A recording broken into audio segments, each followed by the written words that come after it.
Hey guys, Probo1701 here, and today we're going to talk about Doctor Who and the Infinite Quest. I believe it's Infinite Quest. Infinity Quest? I think it's just Infinite Quest.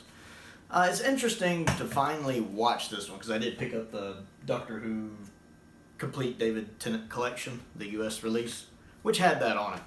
I had actually seen part of this before, but I didn't remember much of it, and I didn't realize how much of it I'd seen before.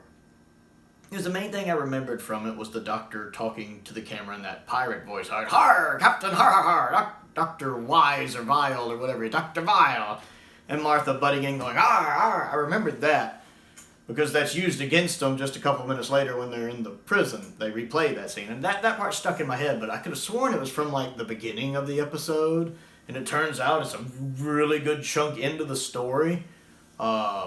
Because I watched it like right around 2008 or 9 at a friend of mine's house, and like we were chatting as we were watching it, so I was only half paying attention to it, and we didn't finish it because we went to get a bite to eat, and I think when we came back we just like played Guitar Hero or something.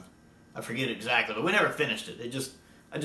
Again, since I wasn't paying attention to it, I wasn't getting really wrapped up in it, which is a shame because I actually really enjoyed the story. I like the animation used in it. And I'm pretty sure the animation team's done something else for Classic Who. I can't remember if it's the same people who did like I can't remember if it's like Cosgrove Hall, the same people who did Invasion, or if it was like Planet 55 before they started doing their stuff. I don't think so though. I forget, but I'm pretty sure the people who did this one did something with Classic Who. I can't remember which company it is. But I like the animation here. Tennant looks really good. Martha looks really good.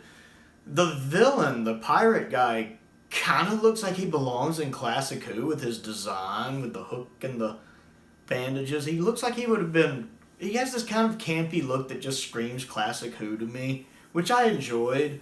I like that using this animation medium, they're able to do so much with it. Like, I like when they meet the kind of lizard guy on the bug planet, who has the little translator in his mouth. That's realized really well since it's animation. That's done well. A lot of the shots look good. Like, so a lot of the scenery and sets look really, really nice here where they are.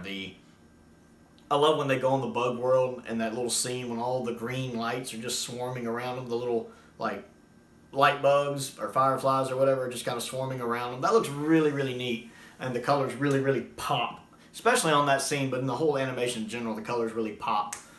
Which I really enjoyed. I thought that was realized well. I love the big desert planet with the pirate ship. And I liked the pirate captain. I kind of wish she hadn't died. I liked her a lot. It's an interesting story with them trying to find the little bits from the Dark Times. It's kind of predictable. Like, obviously the Doctor is, the villain, the pirate's just following the Doctor around. It's so obvious. And Core pretending to be good to trick them into starting on that. It's kind of obvious. I had that figured out early on. Because, again, I didn't remember much of the story. I kind of caught on to what was going on there early, that the pirate was just following the Doctor wherever he went. I like when they're in the prison. I really enjoyed seeing this, partially just because I haven't watched the 10th Doctor in a while. And I like the 10th Doctor. But the older I get, the more I see the 10th Doctor's flaws. He's very self-confident, which isn't a bad thing, but he is a bit arrogant. Like, I like when he walks into... when he first shows up in the story on the pirate ship, he's giving Martha practically a history lesson about the pirate, even though the dreaded pirate's right there. And he built all this ship himself over years. Wasn't that right? See, that was right, Martha. I enjoy that, and just the self-confidence that he knows he's got this.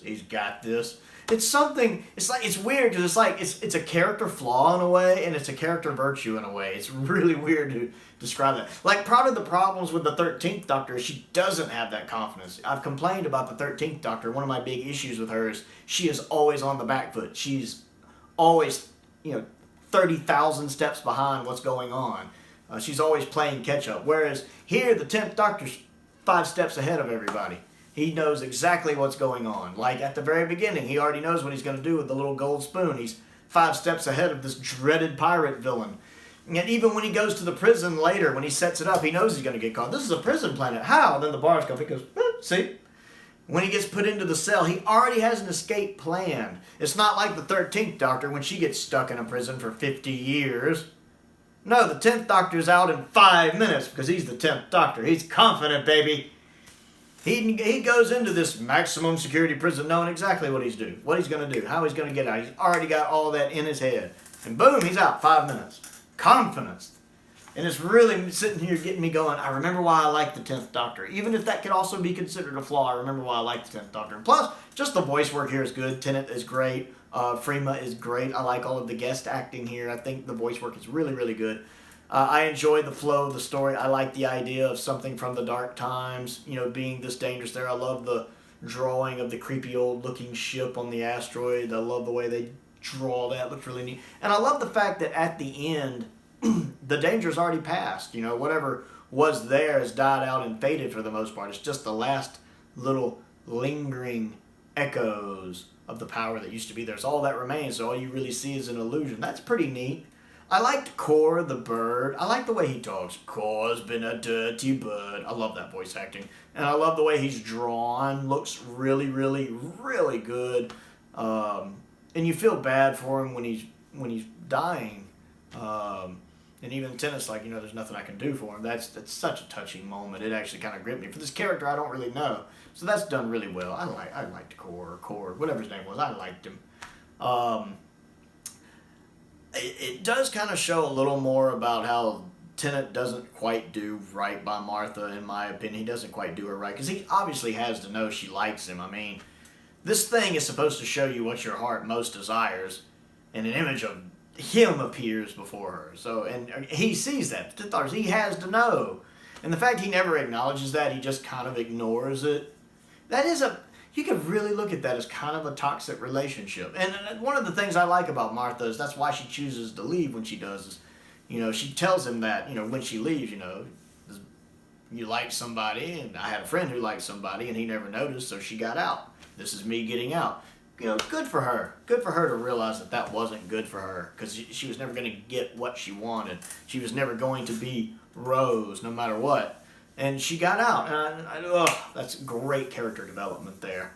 Because the 10th Doctor knows. You can even tell when he leaves at the end of the Last of the Time Lords. He knows, because he's not shocked about it. He just nods in understanding, because he knows, and he obviously knows here too. And he just kind of ignores it instead of addressing it and talking about it.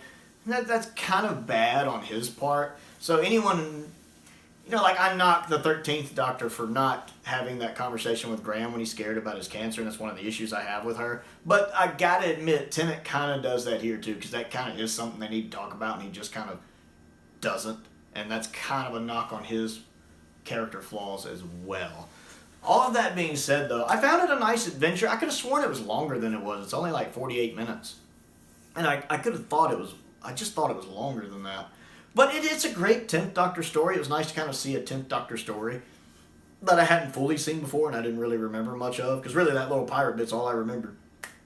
I like it. It's something I can see myself going back and rewatching sometimes. It was a nice little adventure. It's good to see some of the 10th Doctor again. Now I've just got to watch Dreamland. God, the things I hear about Dreamland. But I'm going to watch it, just as I'm going to go through Wedding of Sarah Jane Smith again sometime soon. I just watched the David Tennant interview that was on the bonuses, which was a nice interview. I really enjoyed it. So, Doctor Who The Infinite Quest. What do you think of it? Have you seen it? Let me know how it compares to the rest of the Tennant era in your opinion. What you think of the animation. Always nice to hear from you guys. Other things to do, click the like button, click the subscribe button, click the bell for notifications, so you never miss out on another video. I also have a Patreon if you like what I do and would like to contribute to what I do. There is a link to that down in the description below. Most importantly, though, thank you for watching.